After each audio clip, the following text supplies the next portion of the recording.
Chest போர்ஷனில் pricking pain, அதாவது உங்களோட இங்கேருந்து இது வரைக்கும் பின்னாடி அதே இந்த இடம் வரைக்குமே உங்களோட ஏகமாக உங்களோட செஸ்ட் போர்ஷனோ முதுகு பகுதியிலையோ ஃபுல்லாக சுருக்குன்னு அங்கங்கே குத்திகிட்டே இருக்குது. இது வந்து கேஸ் ஃபார்ம் ஆன மாதிரி அங்கங்கே ப்ரிக்கிங் பெயின் மாதிரி இருக்குது அப்படின்னு சொன்னாலும் சரி, மூச்சு இழுத்து விடும்போது அங்கங்கே பிடிச்சிக்குது, திடீர்னு மூச்சு பிடிச்ச மாதிரி இருக்குது, இங்கே பிடிக்கும் முன்னாடி ஃப்ரண்ட்டில் எல்லாம் ஏகமாக இந்த இடமெல்லாம் பிடிச்சிக்கிற மாதிரி இருக்குன்னு ஃபீல் பண்ணாலும் சரி, இது சூப்பர் பாயிண்ட்டுங்க.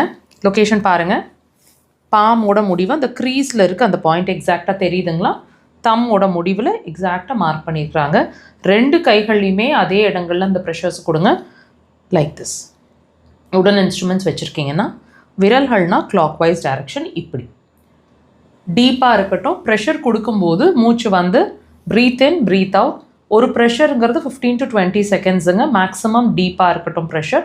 அந்த 20 செகண்ட்ஸும் நல்ல breath in breathe out relax பண்ண ட்ரை பண்ணுங்கள், ப்ரெஷரை கொடுத்துக்கிட்டே. இது மாதிரி 5லிருந்து 10 முறை வரைக்கும் ஒரு நாளைக்கு பண்ணலாம். மார்னிங் ஹவர்ஸ் ஒரு 6 o'clock எந்திரிக்கிறீங்க, 6:30 அப்படின்னா அந்த டைம் எந்திரிச்ச உடனே ப்ரெஷர்ஸ் கொடுக்கறது ரொம்ப சிறப்பு. உங்களோட லங்ஸோட கெப்பாசிட்டியும் இன்க்ரீஸ் ஆகும். உங்களோட அந்த ப்ரிக்கிங் பெயின், உங்களோட அந்த கேஸ் பிடிக்கிற மாதிரி இருக்கிற விஷயங்கள்லாம் படிப்படியாக ரிலீஸ் ஆகும். ப்ரிக்கிங் பெயின் மாதிரி இருந்ததுன்னா உடனேவே ரிசல்ட் தெரியும். ட்ரை பண்ணுங்கள்.